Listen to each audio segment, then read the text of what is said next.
কলিযুগ পাবন অবতার পরম প্রেমময় প্রেম পরতত্ত্ব সীমা রাস বিলাসের চরম পরিণতি প্রেম বিবর্ত বিলাস শ্রীমূর্তি স্বভজন বিভজন সর্বপ্রয়োজন অবতার সার শিরোমণি কলিযুগ জীবের একমাত্র আশ্রয় গতি সংকীর্তন পিতা শ্রী শ্রী শচীনন্দন নদিয়া বিহারী শ্রী গৌরহরি প্রেম চিন্তামণি দাতা শিরোমণি পরম উদ্ধারণ পরম পাবন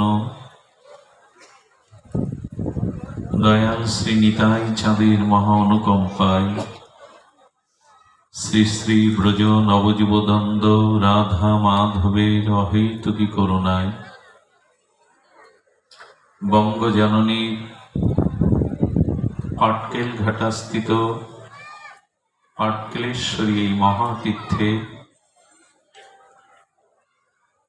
বঙ্গাব্দ 1432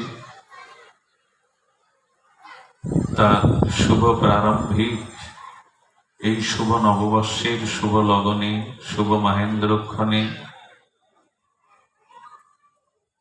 আকাশের যত নীল প্রভাতের যত লালিমা হৃদয়ের যত অনুভূতি অরণ্যের যত সবুজতা আর সমুদ্রের সকল গভীরতা মিশিয়ে আমরা শ্রী গুরুপাদ পদ্মে শশা গুরুপাদ পদ্মে এই নববর্ষের মহামহেন্দ্রক্ষণে জীবনধন জীবন সর্বস্ব প্রাতঃস্মরণীয় পরম বন্দনীয় শ্রী গুরু মহারাজের চরণ বন্দনা পূর্বক দণ্ডবত প্রণতি জ্ঞাপন করি। 16 প্রহার ব্যাপী ভুবন মঙ্গল বিশ্ব পাবন কলিযুগের যুগধর্ম জীবধর্ম শ্রী শ্রী হরিনাম সংকীর্তন মহাযজ্ঞের আজ শুভগন্ধাদি অধিবাস মাঙ্গলিক শ্রীপর্ব। এই শ্রীপর্বে মাঙ্গলিক পর্বে এই মহান নামযজ্ঞের যিনি সর্বাধ্যক্ষ সেবাচার্য তৎসহ আজ আমাকে অকৃপণ মহাদানের জন্য যিনি ভাগবতীয় প্রেরণা ভাগবতীয় আশীর্বাদ স্বরূপ আমার সম্মুখে উপস্থিত আছেন, তিনি আমার বড় গুরু ভ্রাতা পরম আচার্য ভাগবত আচার্য শুদ্ধ শাস্ত্রীয় ব্যাখ্যাতা শ্রী নারায়ণ কৃষ্ণ দাস মহাশয়। তার করকমলে দণ্ডবত প্রণতি জ্ঞাপন পূর্বক সমাগত গৌড়ীয় আচার্য কুলতিলক ভাগবত আচার্যজন মহন্তজন সন্তজন সাধুজন গুণীজন মান্যজন শ্রদ্ধাশীলা দেবীমূর্তি কল্যাণিয়া মাতৃগণ সকল ভক্তচরণে সশ্রদ্ধ দণ্ডবত প্রণতি।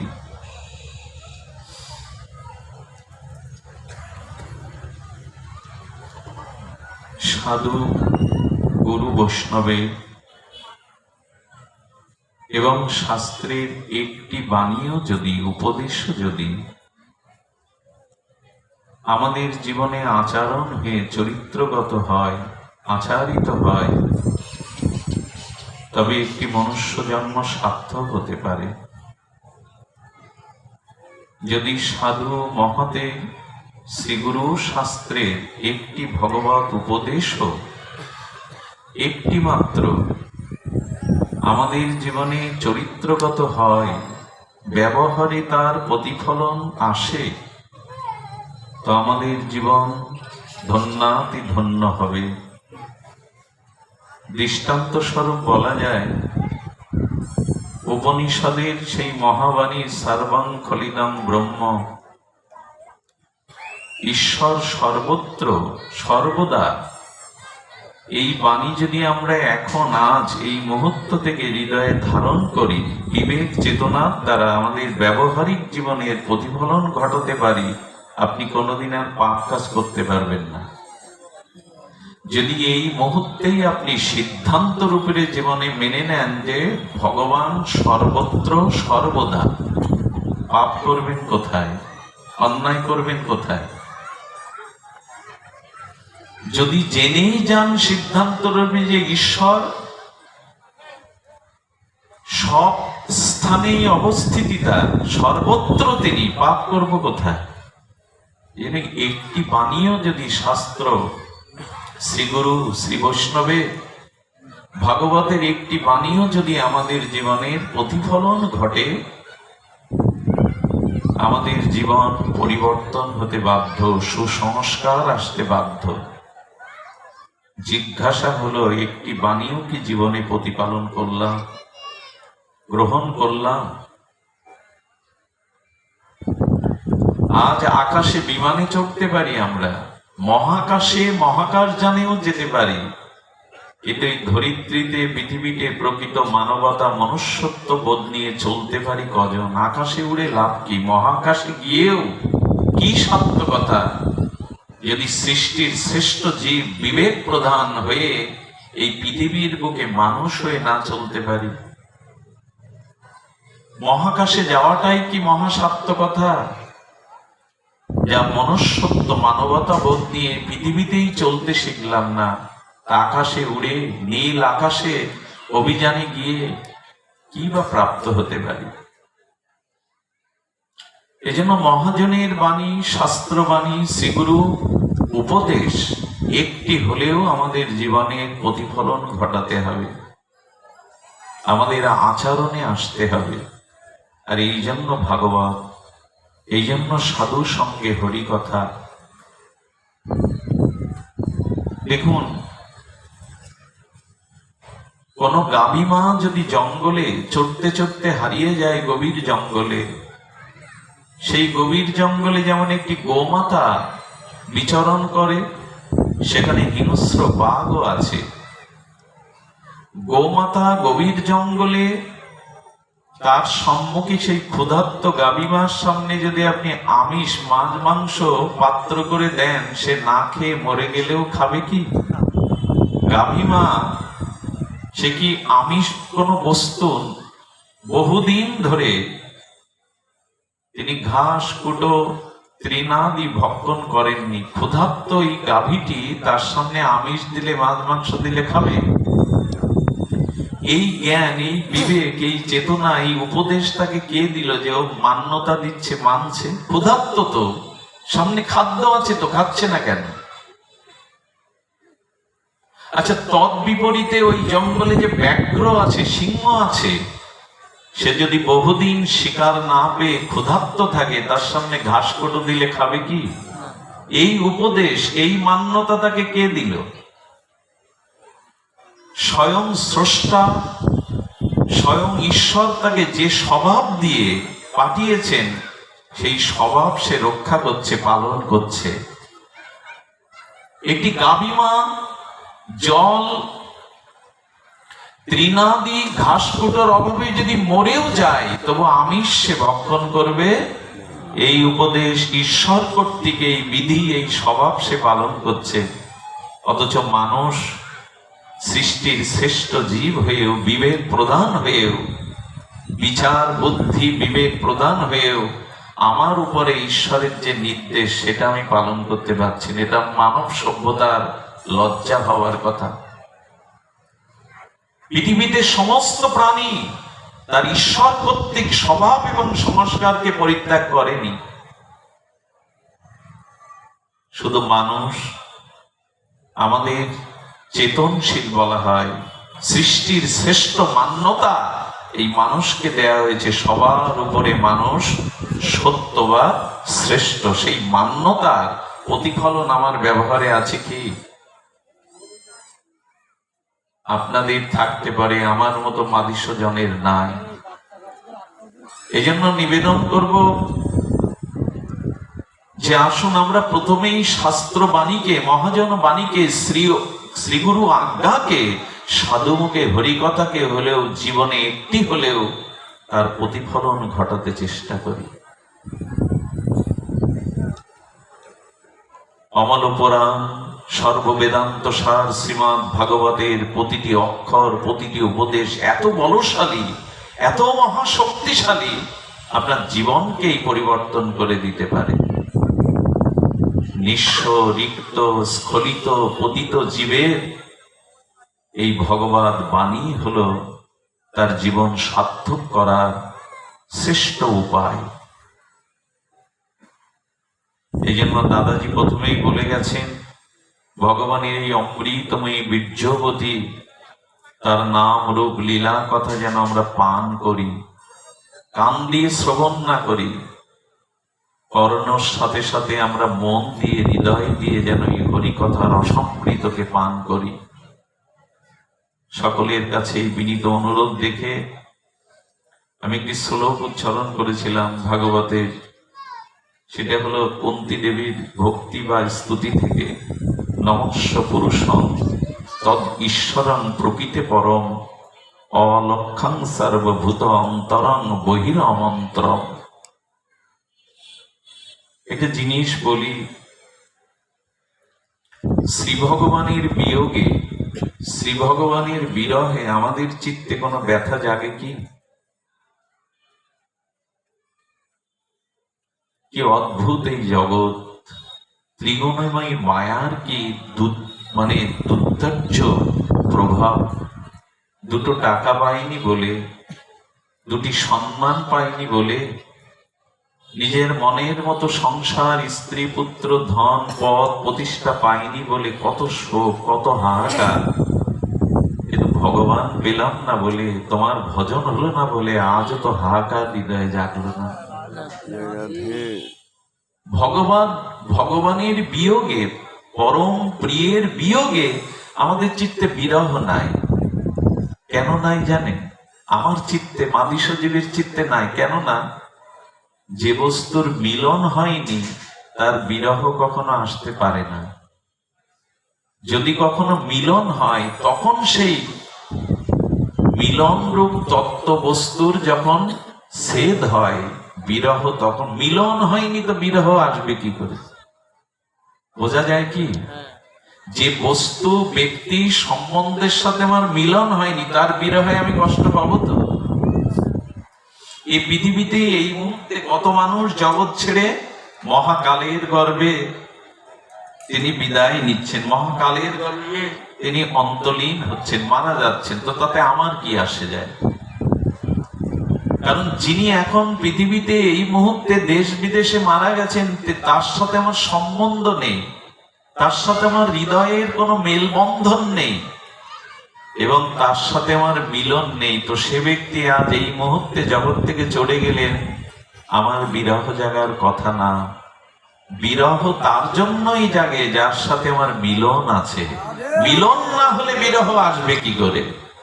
ভগবানের সাথে আমার মিলন আছে তো, সম্বন্ধ আছে তো, আমার অস্তিত্বের সাথে তার অস্তিত্বকে আমি মিলিয়েছি তো, যে আজ ভগবান পাচ্ছি না বলে তার বিরহে বুকে হাহাকার উঠবে। পরম পুরুষ রামকৃষ্ণদেব শিশু সুলভ তার সেই অমীয় বাণীতে বললেন, ওগো, এ জগতে টাকার জন্য, স্ত্রী পুত্রের জন্য, রোগ শোকের জন্য মানুষ ঘটি ঘটি কাঁদে। কৃষ্ণ বলে এক ফোঁটা চোখের জল কজন বা ফেলে জগতে। এই জন্য কুন্তী দেবীর একটা বিয়োগ, বিরহ, ব্যথা জ্বলে উঠল। কুন্তী দেবীর বিরহের কারণ, আজ শ্রীকৃষ্ণ দ্বারকা যাওয়ার জন্য রথ নিয়ে প্রস্তুত। ভগবান আজ হস্তিনাপুর হতে, প্রিয় পাণ্ডবদের সঙ্গ হতে তিনি আজ দ্বারকার উদ্দেশ্যে তার দারুক, তার সারথী রথ নিয়ে প্রস্তুত। গোপনে ফুপিয়ে ফুপিয়ে কাঁদছেন কুন্তী। এই কারণে কাঁদছেন যে পাণ্ডবদের সাথে, কুন্তীর সাথে শ্রীকৃষ্ণের অন্তরের নিবিড়তম প্রগাঢ় সম্বন্ধ, প্রীতি, মিলন। এই জন্য কুন্তী দেবীর চোখ বারবার সজল হয়ে উঠছে বিরহ বেদনায় আটটিতে।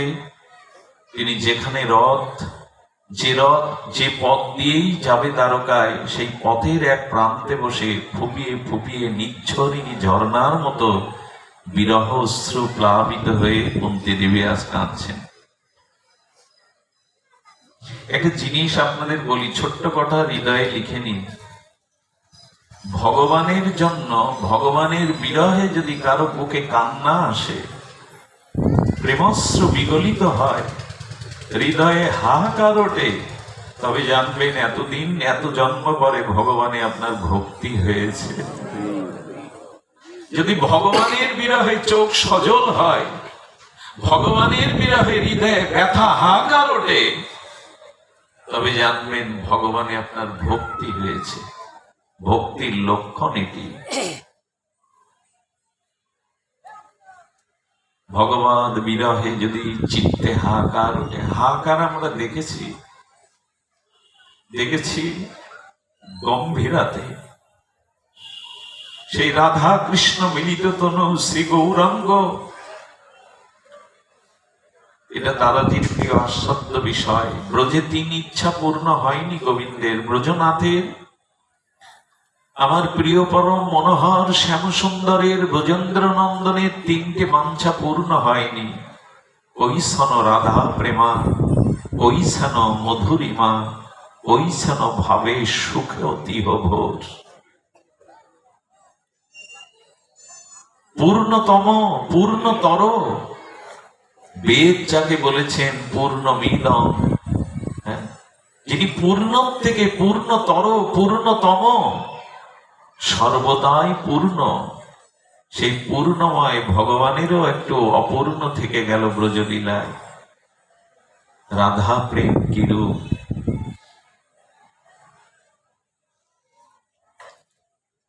রাধায় প্রণম মহিমা কি দিশ, রাধা প্রেম কিরূপ। আর আশ্রয় তত্ত্বে রাধারানী আমাকে ভালোবেসে, আমার রূপমাধুর্য দর্শন করে, আমাকে সেবা করে কি সুখ আস্বাদন করেছে, এটি আমার অপূর্ণ থাকলো।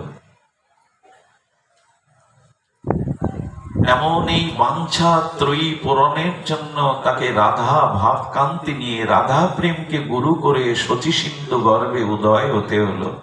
আর সেই উদয় হয়ে 24 বছরের নবদ্বীপ লীলাকে তিনি সাঙ্গ করে 6 বছর পদব্রজে ভারতবর্ষ পরিভ্রমণ করে ভক্তি ধর্ম প্রচার করে শেষ 18 বছর পুরীধামে অখণ্ড বাস করলেন। তন্মধ্যে 12 বছর, শেষ 12 বছর তিনি গম্ভীর গাম্ভীরা থেকে আর বের হননি। একটি দুটি দিন হলে বলা যেত, 12টা বছর তিনি বিরহ, আর তিনি সেই বিরহের বিষম দিনগুলিকে কাটিয়েছেন।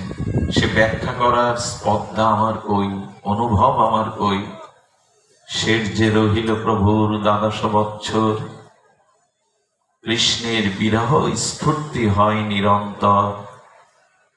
রাধিকার দশা জয়ছে উদ্ধব দর্শনে, এই মতো দশা প্রভুর হয় রাত্র দিনে। লঙ্কূপে রক্তগম দন্ত স্বভাবে, কবু অঙ্গ ক্ষীণ হয়, কবু অঙ্গ ফুলে।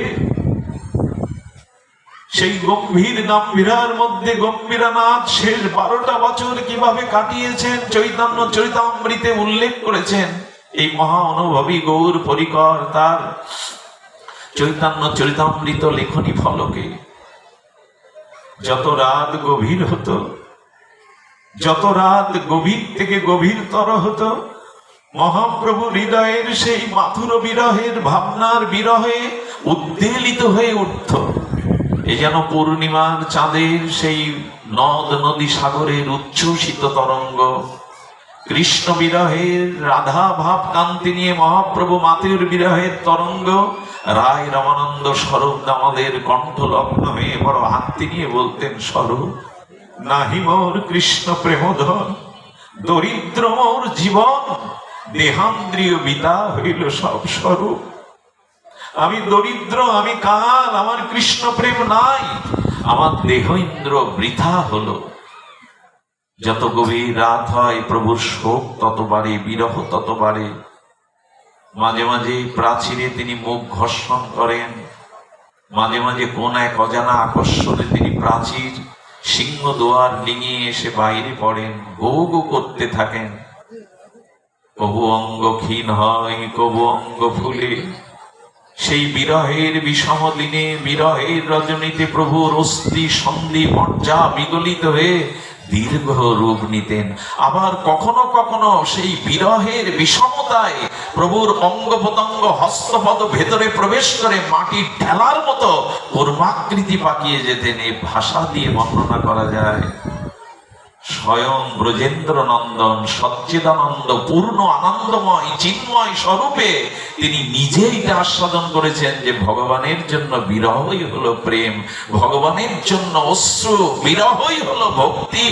সেটা 12টা বছর তিনি এই বিরহ স্রোতে ভাসমান ছিলেন, একটি দুটি দিন নয়। এজন্য জানবেন, যখনই ভগবানের জন্য হৃদয়ে বিরহ, ব্যথায়, বেদনায়, আর্তিতে সজল হবে চক্ষু, হৃদয় বিগলিত হবে, জানবেন আপনি অনেক জন্মের কোন সুকৃতি সৌভাগ্যে মহৎ গুরু কৃপায় ভক্তির রাজ্যে পা দিয়েছেন। আমাদের বিরহ নাই। বিরহ আসবে কি করে? সূচনায় আমরা বলেছি, মিলন না হলে বিরহ আসে না। ভগবানের প্রতি ভক্তি জাগ্রত আমাদের হয়নি যদি বিরহ না জাগে, যদি আরতি না জাগে। তবে এই আরতিগুলো কিন্তু আমার মতো ভক্ত শ্রোতার সম্মুখে দেখানোর নয়। ঘরে দৌড় দিয়ে, দরজা জানলা এঁটে দিয়ে যদি ভগবানের জন্য কাঁদতে পারেন, চোখের জল ফেলতে পারেন, ওই কান্নাটাই সার। লোককে দেখানো, আসর মাতানো কান্নাটা কান্না নয়। এই বিরহ খুব গভীরে গম্ভীরাশয় যারা, তারা ক্রন্দনকে ফল্গুর ধারার মতো হৃদয়ে বহমান রাখেন, বাইরে তারা প্রকাশ করতে চান না। আচ্ছা, আমার এত বয়স হলো, এত সময়, এত কাল অতিক্রান্ত হলো, জানি না জীবনের আর কতটুকু সময় বাকি আছে, এখনো ভগবানকে পাওয়ার আমার হৃদয়ে বিরহ জাগলো না। এরকম প্রশ্ন আসে তো? দিন তো চলে যাচ্ছে, সময় তো চলে যাচ্ছে, প্রতিটি ক্ষণ মুহূর্তই আমি মৃত্যুর দিকে এগিয়ে যাচ্ছি, কিন্তু কই আজও তো এটা পাওয়া হলো না, ওটা পাওয়া হলো না, জীবনে এই অপূর্ণতা থেকে গেল। এর বিরহ জাগলাম, কিন্তু জীবন যে চলে যাচ্ছে, সময় যে অতিক্রান্ত হয়ে যাচ্ছে, প্রতিটি সময় যে আমার দিকে এগিয়ে আসছে কালরূপ কবলিত করতে মৃত্যু। আমার কৃষ্ণ পাওয়া হলো না, আমার ভজন পাওয়া হলো না, আমার ভক্ত হওয়া হলো না। ওই এই বিরহ তো, এই বিরহটা জাগাবার জন্যই ভাগবত সাধু সঙ্গ। আমার হলো না, আমার হলো না বলেছেন ঠাকুর নরোত্তম, গোরা পদ না ভজিয়া মইনু। আমি বুঝতে পারলাম না, এই বিরহ ওদের, আমাদের জাগেনি। আমাদের বিরহ তো সাংসারিক বিরহ। রাস্তার পাশে হাত জোড় করে অবনত মস্তকে ফুপিয়ে ফুপিয়ে কাঁদছেন কুন্তিয়াস কৃষ্ণ। আজকে একান্ত হৃদয়ের যারা সুরিজন, সেই তাদেরকে রেখে গোবিন্দ হস্তিনাপুর পরিত্যাগ করে দ্বারকায় যাবেন। দাঁড়িয়ে আছে, প্রেমাশ্রু বর্ষণ করছে। শ্রীকৃষ্ণের রথ ওখানে গিয়ে থামলো। খুব ধ্যান দিয়ে শুনতে একটু অনুরোধ করছি, সময় চলে গেছে, আমিও বেশি সময় নেওয়ার অধিকার নেই।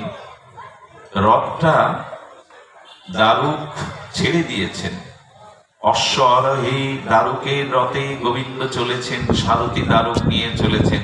কিন্তু রথটা এসে থামলো কোথায় জানেন? রাস্তার পাশে যেখানে কুন্তী দেবী বড় জোরে অশ্রু ফেলছেন কৃষ্ণ বিরহে, ওখানেই রথ থেমে গেল। একটা জিনিস বলি, আবেগ আসছে আমি জানি না কেন। ভগবানের জন্য যদি অপেক্ষা থাকে, ভগবানের জন্য যদি বিরহ অশ্রু হৃদয় বিগলিত হয়, আমি বলছি স্বয়ং সর্বশক্তিমান পরতত্ত্ব ভগবান হলেও সেই ভক্তের চোখের জলকে এড়িয়ে, ভক্তের বিরহকে এড়িয়ে ভগবান এক পাও দূরে যেতে পারবেন না। এই যাওয়ার সাধ্য তার নাই। ভক্তের ভক্তি যদি বাধা হয়ে দাঁড়ায়, ভগবান এক পাও যেতে পারবেন না। আমাদের গৌর লীলাতে আমরা দেখি মহাপ্রভুর জন্য এক ভক্ত বৃন্দাবনে যাবেন প্রভু, তাই পদ রচনা করেছিলেন। মনে মনে প্রভুর বৃন্দাবন যাত্রায় পদ রচনা করেছেন। মণিমুক্তা দিয়ে, ফুলের পাপড়ি দিয়ে, রাস্তার দুইয়ারে সবুজ বৃক্ষ রোপণ করে, আর সেখানে জলাশয় দিয়ে, পদ্ম ভ্রমর গুঞ্জন দিয়ে মনে মনে প্রভু এই পথেই যাবে রচনা করেছেন। কানাইয়ের নাটশালায় গিয়ে তার পদ রচনা বন্ধ হলো। আর প্রভু সেবার সনাতন গোস্বামীর আদেশে সেই কানাইয়ের নাটশালা থেকে ফিরে এলেন, আর যাওয়া হলো না। এর কারণ ব্যাখ্যা করেছেন। মনে মনে যদি কেউ ভগবানকে, গৌর সুন্দরকে ব্রজযাত্রার জন্য পথ রচনা করে, সেই পথে গৌর যাবে তো? আপনি মনে মনে পথ রচনা করলেন, মহাপ্রভু ব্রজে যাবে। উনি মনে মনে পথ খুঁড়েছেন। এ ইট পাথর দিতে গিয়ে চিন্তা করছেন আমার গৌর চরণ কমল যাবে, আমি কেন পাথর দেব? কি করেছে জানেন? মণিমুক্তা দিয়েছে। তারপরে তোর মন প্রসন্ন হচ্ছে না, মণিমুক্তার উপরেই তো প্রভুর চরণ বাজবে, কমল চরণ। তো ফুলের পাপড়িগুলো দিয়ে চাদর বিছিয়ে দিয়েছে, যাতে প্রভুর চরণে, কমল চরণে ব্যথা না পায়। আচ্ছা, ফুলের পাপড়ি দিতে গিয়ে আবার শক্ত অংশটাকে, কঠিন অংশটাকে বাদ দিয়েছে, যদি এটাও বাজে। প্রভু ব্রজে যাবেন এইটুখানি। কেউ কেউ হরিনাম করছে, আর হরিনাম করতে করতে প্রভুর ব্রজযাত্রার পথ রচনা করছে এই অনুরাগে প্রীতিতে। শুক্লম্বর ব্রহ্মচারী, কি প্রদ্যুম্ন মিশ্র কে হবে? শুক্লম্বর ব্রহ্মচারী নামটা ভুল হতে পারে। তো উনি পদ রচনা করছেন, আর মাঝে মাঝে কি করেছেন? রুদ্র লাগবে, তাপ লাগবে প্রভুর তপ্ত কাঞ্চন প্রেমাঙ্গে। উনি কি করেছেন? রাস্তার পাশে বনায়ন করেছেন, বনায়ন করে সবুজ বৃক্ষ রূপায়ণ করেছেন, বৃক্ষে কোকিলের কলপুঞ্জম দিয়েছেন। আর কি করেছেন? মাঝে মাঝে পদ্ম প্রস্ফুটিত সরোবর কল্লার ফুল ফুটিয়েছেন, ভ্রমরের গুঞ্জম দিয়েছেন। কিন্তু পথটা রচনা হলো বৃন্দাবনে নয়, এই বিহারের কানাইয়ের নাটশালা পর্যন্ত। আমার গৌর ওখানে গিয়ে থেমে গেলেন, কারণ ভক্তের প্রেমের পথ যে পর্যন্ত রচনা, আমার প্রেমময় ভগবান সেই পথেই যাবেন, সেই পর্যন্তই যাবেন। আচ্ছা, মনে মনে পথ রচনা হলো, গৌর ওই পথে গেলেন না, জগতের কোন ভৌগোলিক পথে গেলেন? জগতের কোন পথেই তো যাচ্ছেন, বিহার হয়ে, নাটশালায়। কিন্তু মহাপ্রভু যখন ব্রজযাত্রায় প্রথম পদবিন্যাস করছেন, তখন মনে মনে শুক্লম্বর ব্রহ্মচারীকে বলছেন, আমি তোমার প্রেমের পথেই আজ পা দিলাম। ওখানে যেমন মনে মনে পদ রচনা করা, এখানে মনে মনে হৃদয়ে ভগবান বললেন, তোমার পথেই আমি যাচ্ছি। এই জন্য ভক্ত যেখানে প্রেম ও ভক্তিতে দাঁড়িয়ে ভগবানের উপেক্ষা করার ক্ষমতা নেই, ভক্তের চোখের জলকে, বিরহকে এড়িয়ে সেখান থেকে চলে যাবে। কুন্তী দেবীর সামনে এসে রথ থেমে গেল। যেখানে রথ থামলো, সঙ্গে সঙ্গে গোবিন্দই নির্দেশ দিয়েছিলেন, দারুক এখানে রথ স্থাপন করো, আর যেও না। শ্রীকৃষ্ণ নিজে নেমে এসেছেন, অনবরত প্রেমাশ্রু বর্ষণ হচ্ছে। ভগবান কে দেখে কুন্তী দেবী কৃষ্ণকে জড়িয়ে ধরে শুধু হৃদয়ের আত্মীতে দরদ মাখানো কণ্ঠে একটি কথা বলল, আমাকে ছেড়ে যাচ্ছ? আমাকে ছেড়ে চলে যাচ্ছ? কোনই এখানে খুব বেশি ভাষার প্রয়োজন নেই। আমাদের ছেড়ে চলে যাচ্ছ কৃষ্ণ, এই একটি কথায় ভগবানের যেন হৃদয়ে তীরের মতো বিঁধে গেল। নীরব কৃষ্ণ তখনই একটি স্তুতি করেছিলেন, একটি কুন্তী স্তুতি ভাগবতের একটি পরম বিষয়। সেই স্তুতিটা হলো এই নমস্য পুরুষং তৎ আদ্য ঈশ্বরং প্রকৃতে পরম অলক্ষণাং সর্বভূত আত্মার অন্তর বহিরন্তরম। তিনি স্তুতিতে বলেছিলেন, কুন্তীর স্তুতি সাধারণ নয়, কাঁদছেন তিনি, হৃদয়ে তার বিরহ বেদনা, চোখে প্রেমাশ্রু বিগলিত হচ্ছে। তবু শ্লোকটি, স্তুতিটি কি করছেন শুনুন। বন্দনা করছেন, বৈষ্ণবগণ এমনি করেই স্তুতি করেন ভগবানের। প্রভু তুমি অন্তরে বাহিরে জগতে সর্বস্ব, তুমি পরম পুরুষ। এই পৃথিবীর অনু পরমাণুতে অন্তরে বাহিরে শুধু আত্মরূপ, আত্মা পরমাত্মা স্বরূপ তোমারই অস্তিত্বই বিদ্যমান। এ আমি জানি, তুমি সবখানে, সব হৃদয়ে আছো। তবু কুন্তী দেবী এটি জানার পরেও তিনি সেই বিরহ আরতিতে ক্রন্দন করছেন, আমি জানি সর্বত্র তুমি। যেমন আমাদের ভাগবত সপ্তম বৃহস্পতির শিষ্য অন্যতম বুদ্ধি সত্তম আমাদের উদ্ধবজিকে গোবিন্দ যখন ব্রজে পাঠিয়েছিলেন, তিনি জ্ঞান বিচারে নন্দ বাবাকে সারা রাত ধরে উপদেশ দিয়েছিলেন। কৃষ্ণ পুরুষোত্তম, কৃষ্ণ স্বয়ং ভগবান, কৃষ্ণ আত্মা রূপে সব জীব হৃদয়ে বিরাজ করেন। আপনি কেন শুধু কৃষ্ণ কৃষ্ণ বলে কাঁদছেন, ছেলে ছেলে বলে কাঁদছেন? কৃষ্ণ পরম পুরুষ, শ্রীকৃষ্ণ পরম পুরুষ, সর্ব হৃদয়ে তার অবস্থিতি, সর্ব হৃদয়ে তার বাস।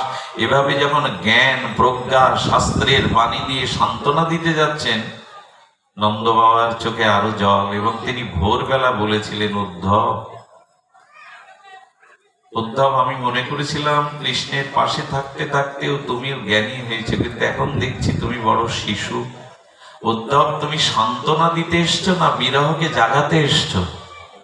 উদ্ধব, তুমি আমাকে সান্ত্বনা দিতে এসছো না আমার বিরহ জাগিয়ে দিতে এসছো? আমি জানতাম কৃষ্ণ আমার ছেলে, মাখন চুরি করে, ঝুড়ি ঝুড়ি মিথ্যা কথা বলে, মায়ের বাঁধন কাটতে পারে না, ভয় লাগলে আমার বুকের মধ্যে জড়িয়ে ধরে বলে ভয় করছে বাবা।